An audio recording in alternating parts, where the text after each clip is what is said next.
Oh, I'm a happy camper. I love the summer sun. I love the trees and forest. I'm always having fun. Oh, I'm a happy camper. I love the clear blue sky.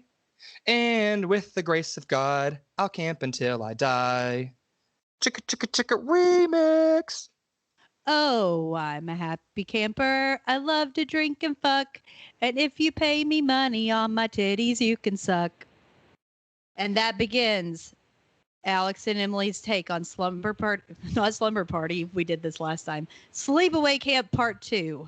Sleepaway camp. I am ready to go to camp. Oh, me too. Especially this one. Camp. Rolling Hills. Rolling Hills. Okay, yes. Okay. So on the back of the box, here we go. This is a DVD box, by the way, so it's going to be a little different than the VHS. 5 years after the horrific slaughter at Camp Arawak, transsexual lunatic Angela Baker, a Take No Prisoners performance by Pamela Springsteen, whose singing and guitar playing would terrify even her brother Bruce, has become a counselor at Camp Rolling Hills. But Angela is about to teach bad campers a brutal lesson in survival when these horny teens are sliced, stabbed, drilled, barbecued, chainsawed, and worse. Renee Estevez, sister of Emilio Estevez and Charlie Sheen, also daughter of Martin Sheen, but whatever, co-stars in this outrageously vicious sequel to the original cult hit filled with gratuitous nudity, rampant mullets, exclusive extras, and gourds galore. Welcome to Sleepaway Camp 2, Unhappy Campers. So your thoughts? Why would you be an unhappy camper if it's gratuitous nudity? Like, who's unhappy about that? First of all, like, why are they unhappy? I mean, because they're dying. Probably. But then, like, what's gratuitous about a couple boobs? I mean, I don't know. I think there's a lot of tits in it. So, well, there is a lot of tits, but I just don't think that's really gratuitous. Now, I'd be more for the 80s. For the 80s, it was. I mean, we didn't have stuff like Boogie Nights and stuff that was showing like full frontal a whole lot. Well, I mean, we had it, but not like as much. I'm definitely more offended by the mullets in this movie than anything, and just Pamela Springsteen's hairstyle just in gen, and her tube legs. Oh, that's what we called them. It wasn't tree legs; it was tube legs because they just look like tubes. I mean, they're the same, and they're skinny, but they're the same. Because I don't want to call them tree trunk legs because that would imply that they have like fat cankles, but she just has like lead pipe legs or something. Better to chase you down and kill you with. Yeah, true. So what I love about this movie, and it's one of the original movies, I guess you could say, where we know who the killer is within like seconds or minutes of the movie. Like, there's no hiding the fact. There's no whodunit. There's no sneaky POV with creepy arms and all these things. And no, you're literally like you know in the very beginning, as one of the characters, his name is Sean Whitmore. His father helped arrest Angela in the prior adventure. So he has some little insight onto this, and is telling them this, ghosty camp story. Well, Phoebe starts telling the story. She starts it, but then he's like, no. Yeah, he finishes it. Yeah. Yeah. But then within minutes, sorry, Phoebe, you got to go. And then we found out right before this electric metal music, like a guitar riff comes on in here, that Angela is the same Angela because she decides not to change her name. And although a very different character, but. Yes, albeit equipped with one-liners, super prudy. Maybe, yeah, who knows? But I think that's an interesting thing to point out. That I mean, obviously you're going to know who the killers are in these two because you find out in the first one.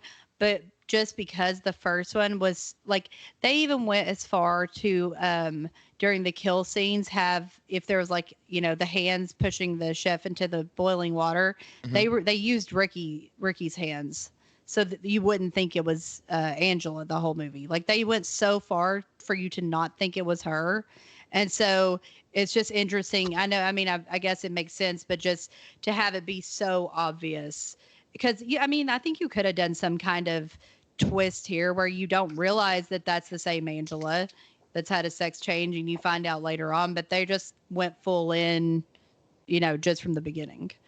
Yeah, and I think that one of the things that this movie did was something that Kevin Williamson might have done, like with Scream or whatever. Flipped it on us at the very beginning with like a twist opening, like and then it's already sort of a satire horror. It's not nearly as like serious as the Scream franchise tries to be at times, because it's clearly a very satirical, black comedy horror movie.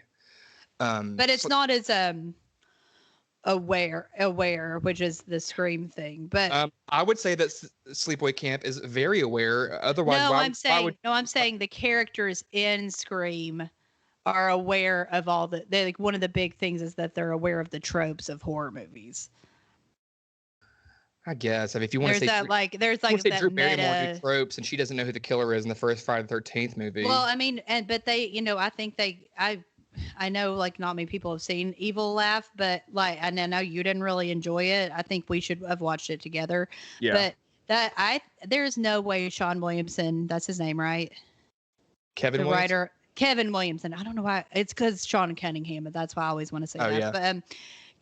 But there's no way Kevin Williamson did not see Evil Laugh, because that's such a proto horror movie, like for Scream, because of that one character that's like reading Fangoria and like knows the tropes. Yeah. And that came out way before. In this one, I think that the tropes are all there, but they're more for the audience. The characters aren't aware. Yes. Like they are in Scream. Yeah. Of course, it's a parody kind of thing. And it has all the obvious tropes, but the characters are completely unaware.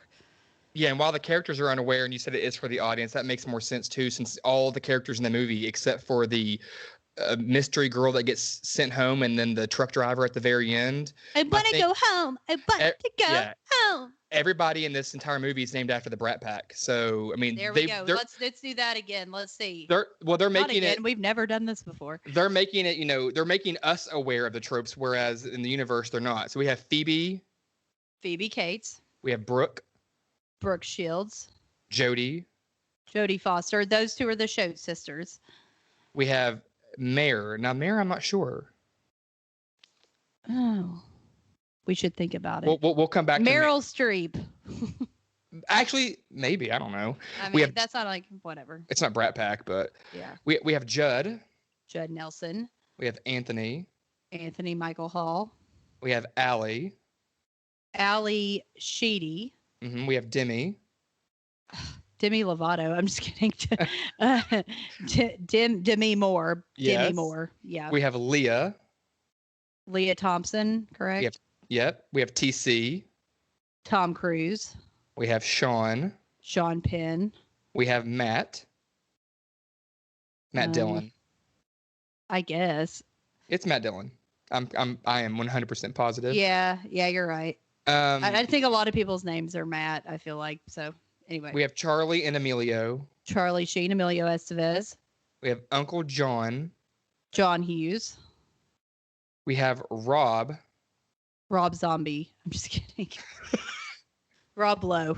And then we have Diane, but who's she? Diane Lane? Was she in the 80s? Was she in 80s? I don't know. Diane and Mare, I got to come back to for sure. Yeah, we'll have, or Princess. It could have been named after Princess Di or something. I don't know. Yeah, and then when it comes back to everything else, Angela. Diane. Oh gosh. Oh. I'm thinking. That's what it sounds like when I think.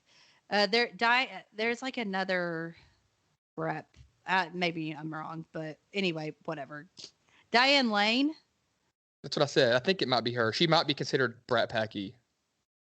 Oh, she is. She was Tom Cruise and Rob Lowe. She was in The Outsiders. That's it, The Outsiders. Yeah. So the only one we don't know is like Mare, and that has to be like a nickname for Mary Lynn something and Marianne Hagen. Mare Winningham. Mare was in Halloween Curse of Michael Myers. Mare Winningham. She's from St. Elmo's Fire. Oh, okay. There we go. But then Angela, while her name is not part of the Brat Pack, but her real name, Pamela Springsteen, just connects, to her famous brother, right? Bruce Springsteen. And also, I mean, you can't expect Angela to connect because it has to. I mean, well, actually, you know what? It would have been smarter for her to change her name because you talked earlier about it being Peter Baker in the like that was her name when she was a boy, but I don't.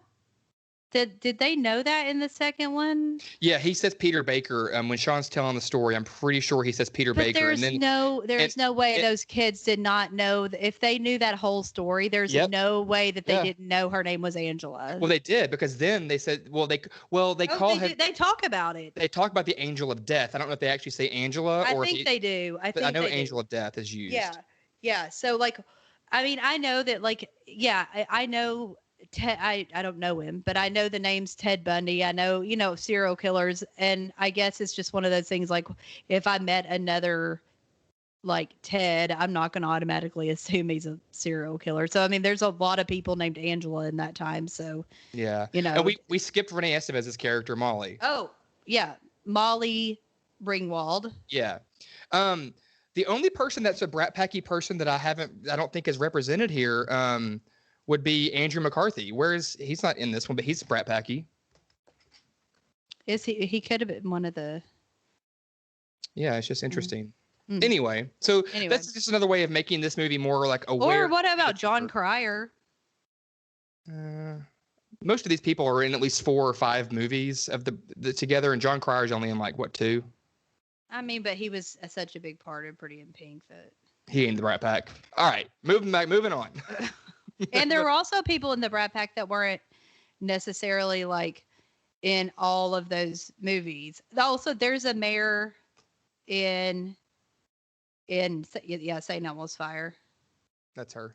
I'm looking at them right now. Anyway, I'm not a huge fan of St. Elmo's Fire. I'm just gonna say, like out of all the Brat Pack movies, it's probably my least favorite. Another thing that made this movie kind of shocking sorry. for the viewer. We're talking about Slumber Party Massacre 2 again. I'm sorry. Another part of that made this a little shocking towards the viewer, and we're thinking there's no way they're going like this obvious at first, is just due to circumstances. The model on the cover for the VHS box art, her name is Connie Craig. That's not Angela, but no, it's definitely not. So it's like another red herring out of circumstance, kind of. But it also kind of reminds me of the Slumber Party Massacre covers, and like a lot of movies at that time. It wasn't just this or Slumber Party Massacre, but if they had like a pretty girl on the front, a lot of times it wasn't one of the girls in the movie. It would be just like a model that they got to put on the front. Pamela totally just wasn't available for the photo shoot. There was no thought process. She just couldn't make it that day. Yeah, I mean. I don't think it would have sold as well either, honestly. I don't either, because the girl. I don't want to see that girl on the. Connie Craig, like, she has great hair, great lips. She's got all the cool, weapons in her backpack, and she just it's a total 80s video store marketing ploy. Yeah. I mean, you're. Yes, more people are going to rent that seeing her than Pamela Springsteen. I'm sorry, Pamela. But. Yeah, no offense to Pamela. I mean, but I think that's accurate assumption. I mean, they did that with tons and tons of those kind of movies. Yeah, so, exactly. Yeah. Most notoriously being like the Slumber Party Massacre, Sorority House Massacre, Sleepaway Camp movies. I agree. So anyway, moving on. We've talked about the names of the people. So just, besides like your favorite kills and stuff like that, what else do you like about this movie, or what do you not like about this movie? So there's really not much I don't like about this movie. I saw this movie for the first time at like a birthday party at one of my friend's house, a co-ed birthday party, real late. We thought we were real cool in 5th grade. Yeah, thought we were real cool watching this. This is before Alex and I were friends, which doesn't seem like there was ever a time that we weren't friends, but this is before we knew each other. We went to different schools in 5th grade, so this was my 5th grade crew, and we watched this movie, and this movie just evokes a lot of nostalgia for me. So nostalgia, it doesn't matter how bad something is, nostalgia is always going to trump like actual fame, talent, just quality. You know, so nostalgia is a very driving factor. Yeah, it's weird because once I started trying to collect, because I have a pretty big 80s slasher collection, and so I, got all these movies that I'd been wanting to see forever, and like was really excited about them. But I think because for one, I was watching them alone, Yep. and so some of those, I think, yeah, if I'd watched this with Alex or something, I think I would have really liked it. But Same. but like also I'm older now, and it does a lot of those movies like Sorority House Massacre, stuff like that, that like just the feeling that I get from watching it, like I don't know if I would like it as much now because I think it would drag or something for me. Yeah. And so with the nostalgia, that it's not even a specific thing. It just puts you back into that mindset.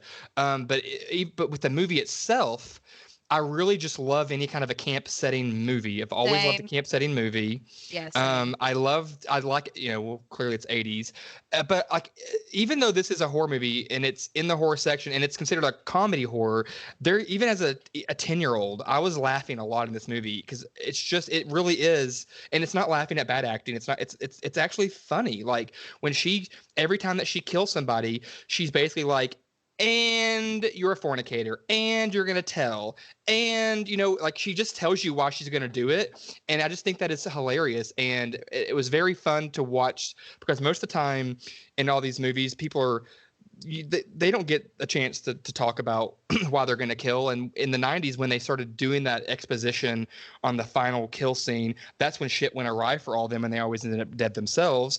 But she's not really explaining. She's just saying, why are you killing me?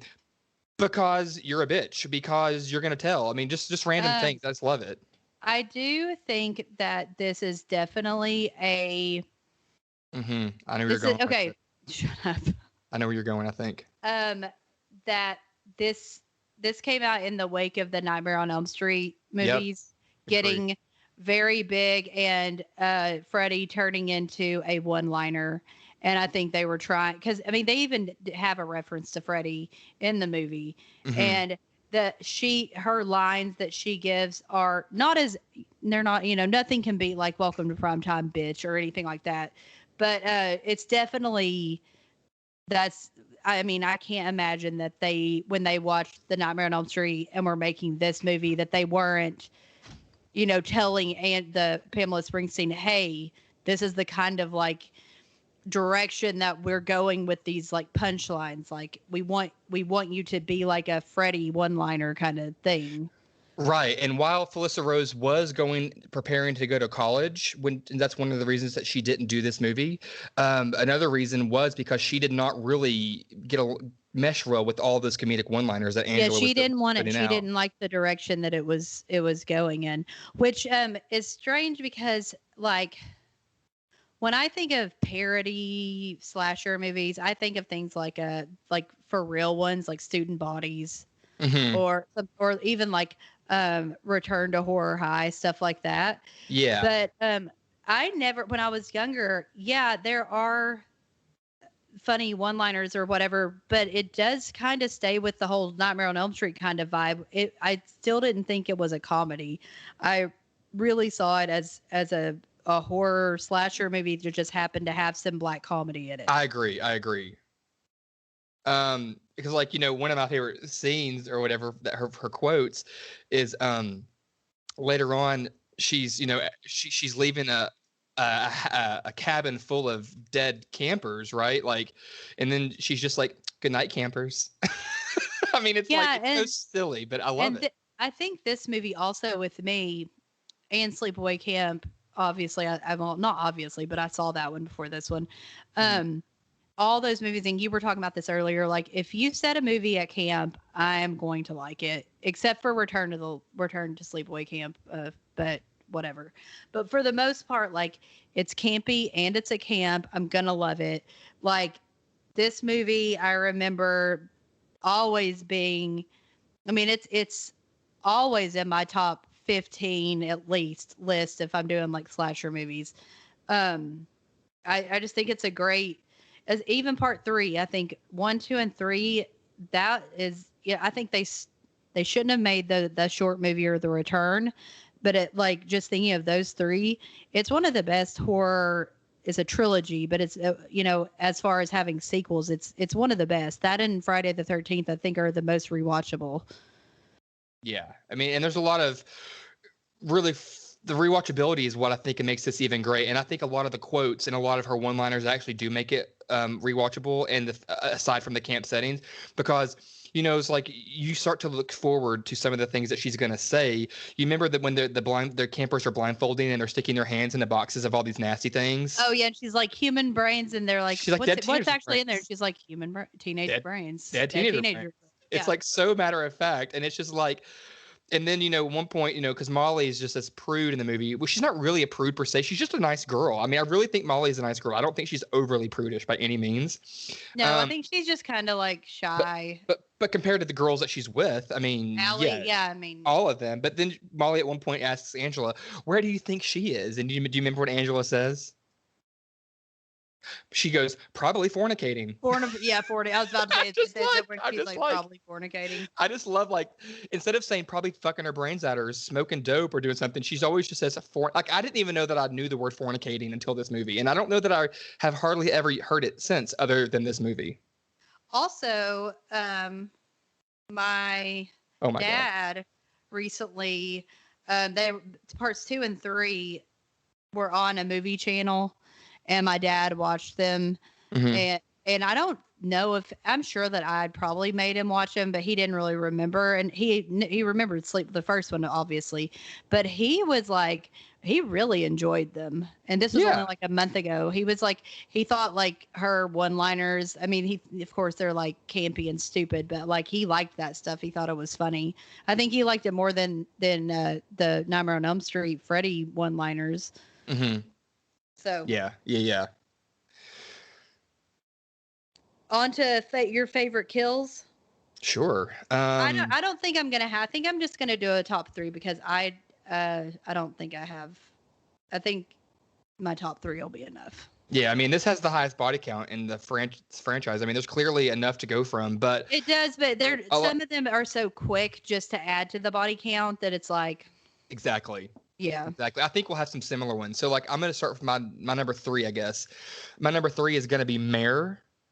And so she gets killed. She gets drilled in the front seat. So she is being sent home to, quote unquote, they're following the sent home policy. Or Angel's doing that.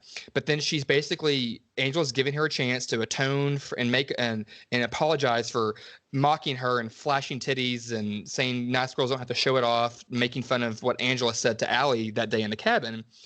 So she's like, I'd rather die than apologize or something like that. Yeah. And then, Angela's just digging through the backseat. She's like, what are you looking for? A gun? And then she responds, no, a drill. And then just drills right through her chest. So I thought that was pretty fun. And your number 2, let me give my number 3 and then we'll just do it like that. So my number 3, my third favorite is Sean, even though it's off screen. I think like most of his death is off screen. I just love the scene where Molly wakes up and Angela's like, look who's on TV, and his head's in there. So his head is in the TV. Actually, that one ties with the Shoat Sisters. Well, that brings me into my number 2, which is the Shoat Sisters. So the Shoat Sisters is going to be on. Like, I'm going to cheat a little and put that with Sean because I really, I'd forgotten. I love that scene. No, totally love the Shoat Sisters. I mean, first of all, they have the whole twin, thing going on the whole movie. They're not twins. Oh, sister. Sorry, the sister. Yeah, vibe. they're just sisters. Sorry, sister. They look like twins, but sorry, I meant the whole sister vibes going on, and. So, after she finds them having sex and getting high and drinking again, fornicating,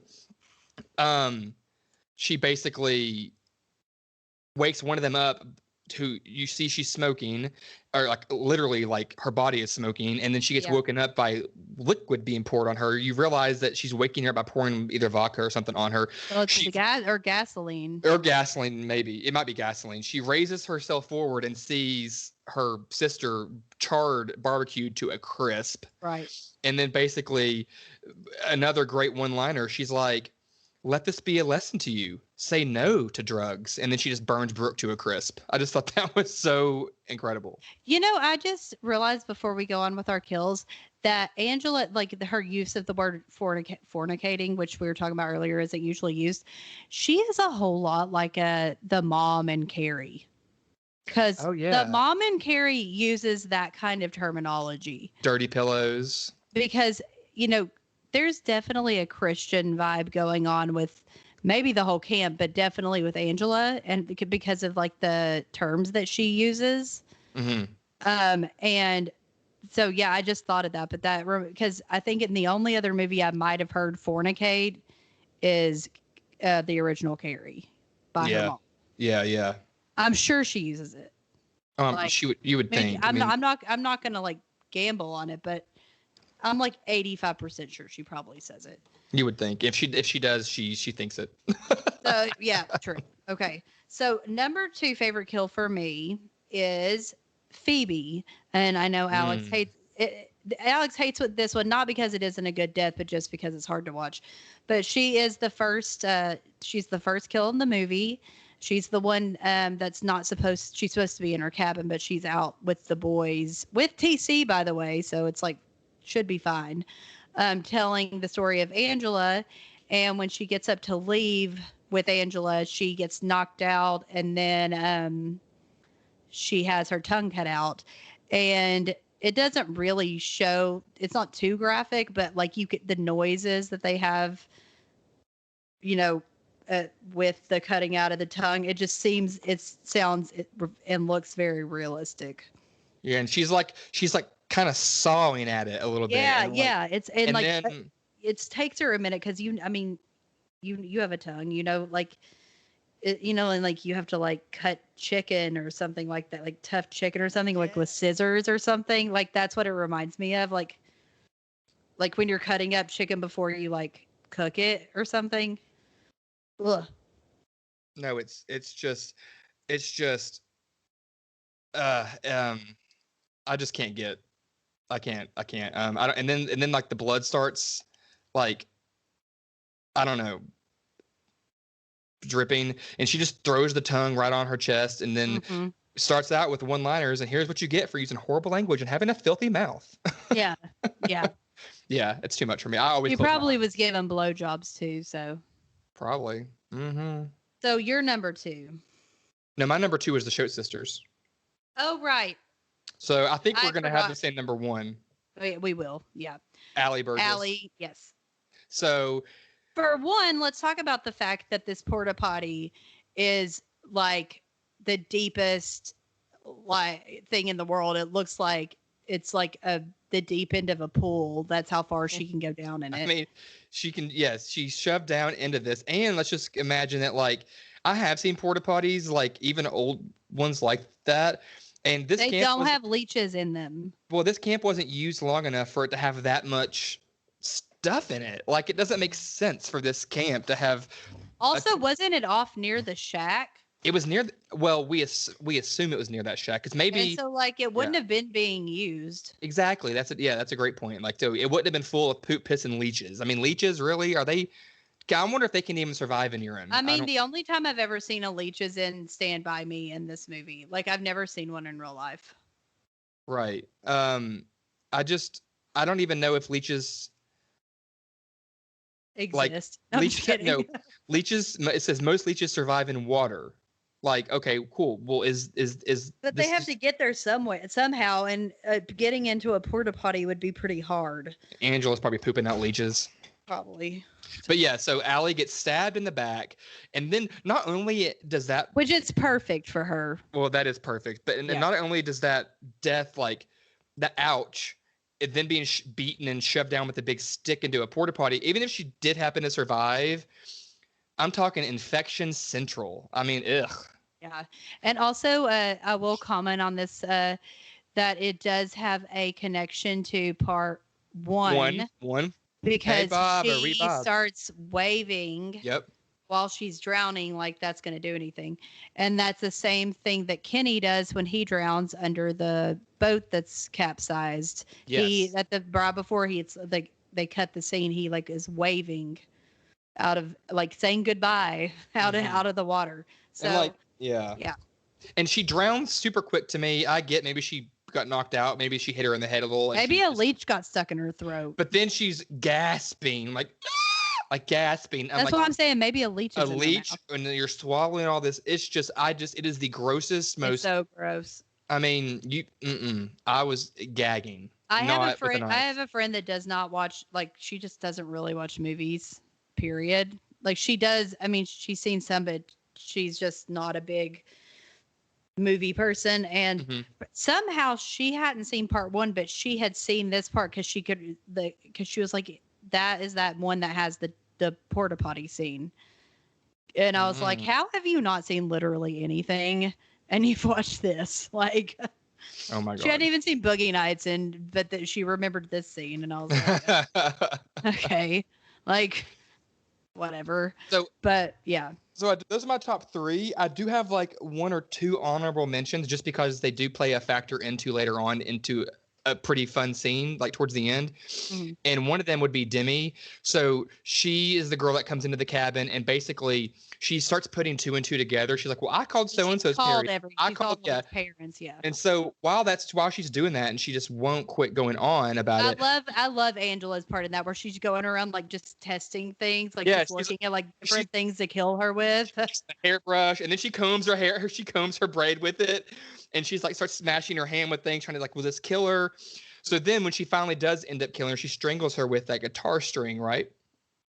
Yeah. So then later on in the movie, this is something I didn't pick up on until I was in college. So later on in the movie, when Sean and Molly are basically the only two campers and they don't really understand why there's nobody else around, and so they finally have uninterrupted time and they're like kissing and they're all sweet, you can hear Angela in the background playing Kumbaya Mm-hmm. on her guitar, but she keeps having to stop because she removed one of the guitar strings, so it keeps messing up when she's playing Oh Kumbaya. yeah. So Yeah, if you, that's another weird thing about that movie too is that they just didn't explain. I mean, there's literally no one else at the camp left. And why are these people that are left not real? I mean, there's a more little bit of question suspicious. going on. Like, yeah, like Mary, not Mary, Molly and Sean are just, yeah, like going and making out and stuff, like with no care in the world. And it's like, do you not realize that like everyone has left camp? Well, Like so even if they yeah. weren't dead and they had all left camp, why do you still want to be here? Yeah, I mean, it did. Like at first, they were being sent home, sent home, sent home, but then the night before, like it was just a little. It Well, started oh happening yeah, so fast, yeah, it and starts happening then so fast that they're about like, six of them got killed while they were still alive when yeah, Sean yeah. So and it's Molly go to the everyone's starting shed. to get kind of, yeah. Obviously, at that point, it's happened so fast that it's not really explained at all for obvious reasons because it makes no sense for them to still be there. Yeah, But there's like 4 or 5 people that are killed off scene, or off screen, or off camera, whatever. yeah, but they're just like going about, I guess they really wanted that alone time or something. But it's like they have no care in the world, and it's like half the can like more literally like I guess we don't see a lot of the younger kids, and we see them in a couple scenes, but maybe some of them are left or something. But like we literally see no one at the camp, and they're just like not even questioning it. They're just like, okay. Now we Yeah, can make out without Allie bothering us. Well, where the hell do you think she is? preach, I mean, preach.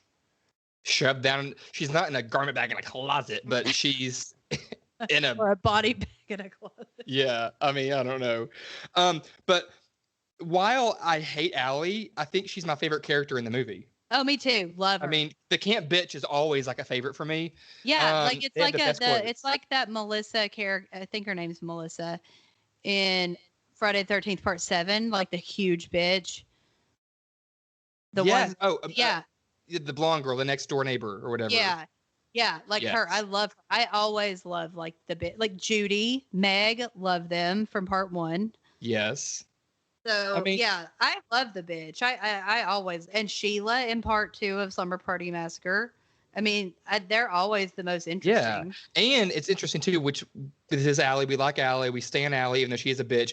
And we love her death the most. And her death won the Golden Chainsaw Award in the Dead Meats and in their kill count. So that was really cool too. Yeah. But like Also, I'd much rather watch her on screen than Molly. it's true. Molly is very like I love Molly in Heathers. Yes, she is. She plays a good character in Heathers, but she doesn't play a good. She's not a very strong presence in the final girl. And the thing is that like, she's I don't really consider there to be a final girl in this one, but because at the end, she's probably getting murdered. But at the same time, it's just like, I mean, she played the character well because that has to be how it was written because she's the good girl. But it's just I mean, like good girls don't make good movies. It's needed. It's you have to have it in these horror movies. But yeah, like the bitch character is way more. Do you remember what Angela says to Allie right after she kills her? No, I mean, which would have ruined the movie. She said, "You should have been the first to go."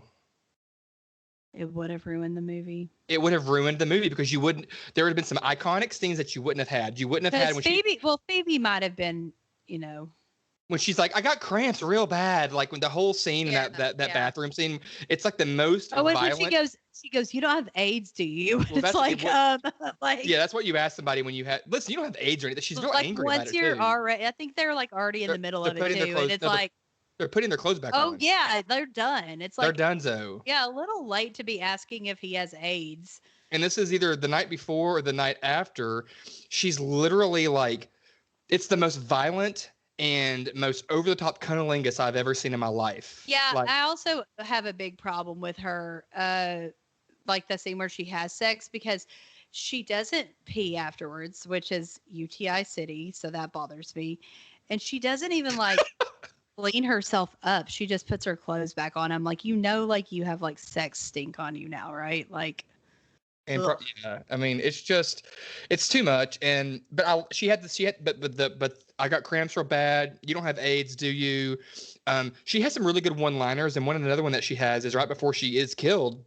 She's like, yeah, well, you're more fucked up than I thought. And I love that. Yeah. I mean, and then, I like her when she takes her bra off at the pool and she's like, Rob Dorinko, if you I love that scene. That pool. It's just I don't know, she's got a lot of great lines and the movie would not be the same without her. While she's not as mean per se, like she's not as no, she's not. She shows moments where like, so when they're out camping and stuff after she like leaves it or maybe before she leaves to go have sex, but she ends up coming back or I don't know. She's there at some point. But she just leaves to go have sex with that guy. But she's like being nice to everybody. Like there are moments where you can tell, like calling Angela, bad, inappropriate names for lesbians and stuff. But yeah, but I'm saying like to her friends, she's not all bad. She's not all bad. You're right. But she's again. That's what I was gonna say too. She's still way nicer than Judy as an actual person. Oh yeah, and Meg. Yeah. Oh, and Meg. Yeah. So Allie's at least, and I like Allie's hair. It's like very Bon Jovi. Yeah, no, I love her. Her hair is actually really nice, and it's not like very 80s looking. Like you could have that hairstyle now. But you remember how I was trying to say what it could be? It clicked on me while we were talking about her final moments, about Sleepaway, Slumber Party Massacre 3's stuff in a garment bag in a closet. Well, Allie's body was put in a sleeping bag in a cabin. Because at the very end, they take out her body and put it in a sleeping bag, and where she puts all those bodies in the shed, and she's in a sleeping bag. That's true. That's true. I thought that was good. Something fun. Okay, so I guess is that it that we have to talk about with Sleepaway Camp 2? I mean, are there any other scenes or any other deaths or characters that you find totally memorable or? Not really. I mean, that's not to say I don't like all of the. True. It's just that like those are the memorable ones. I think part 3 has much more memorable ones. I am going to see if I can name any kind of, trivia. Okay. So, it says it was shot in Waco, Georgia, at a campground formerly known to locals as Camp Waco. It's now private property. Most of the buildings used in the film are now gone. The restroom, abandoned cabin, and Wow. swimming pool are the only things remaining. So Waco, you could Georgia is an hour away from where I live.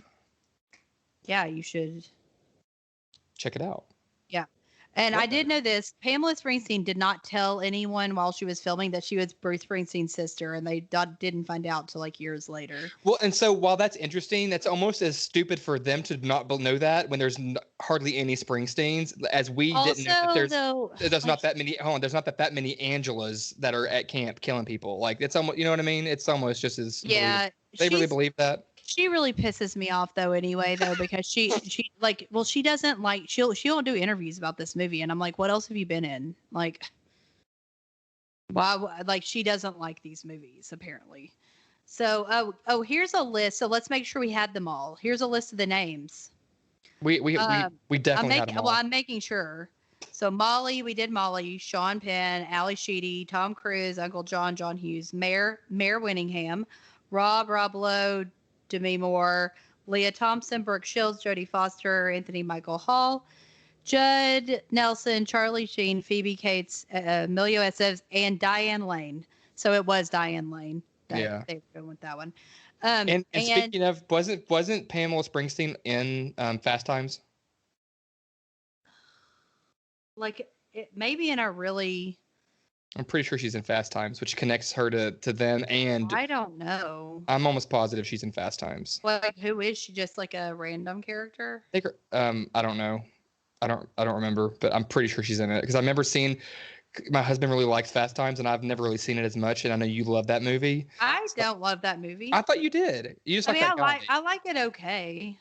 But I'm almost positive. I was like, oh my God, there's Angela Baker, and he was like, who? Oh, she is. She plays Dina Phillips. I don't know who that is. I mean, whatever. I don't either. But, so yeah. But okay. So when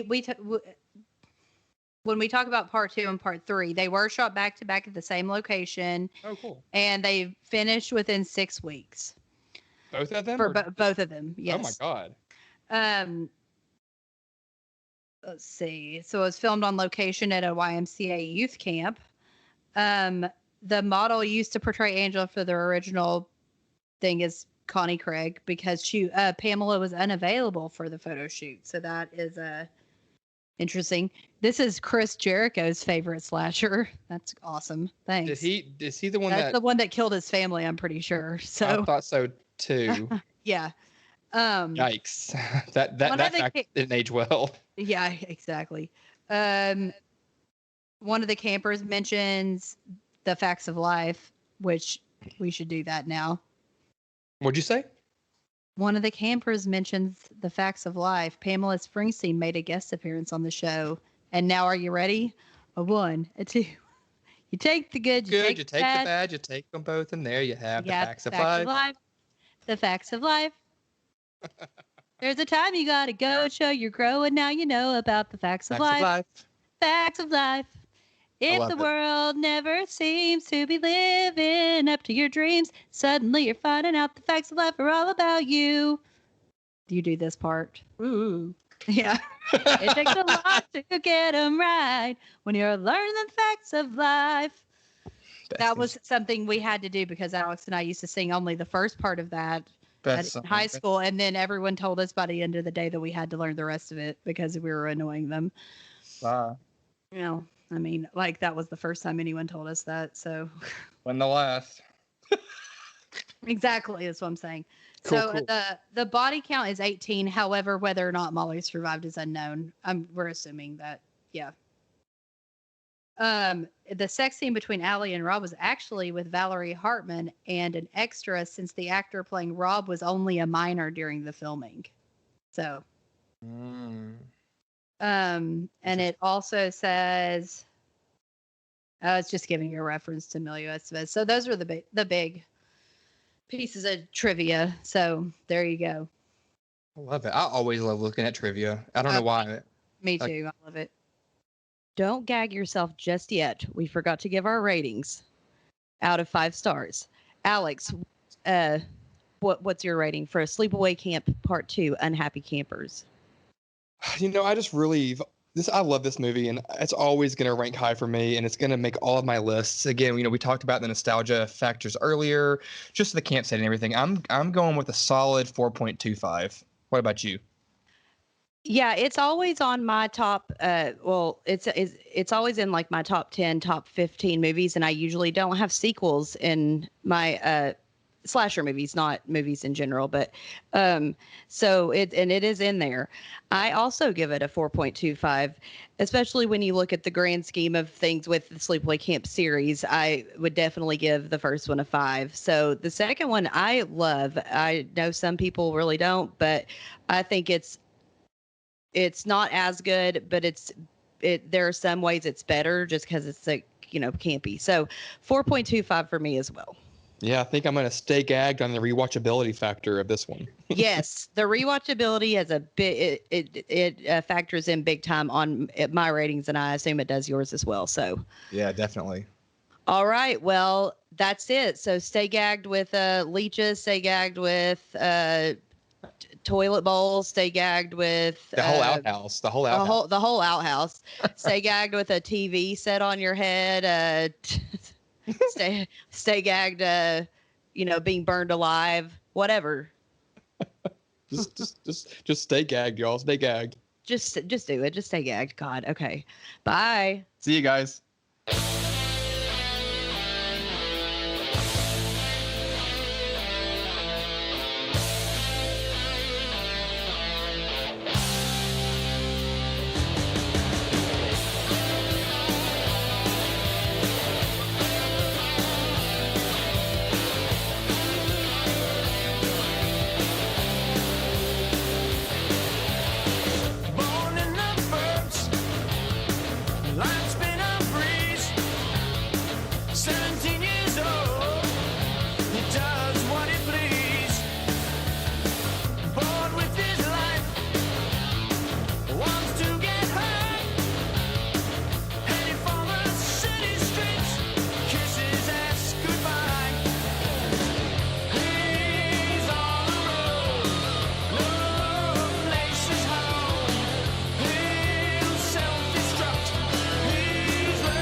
Control.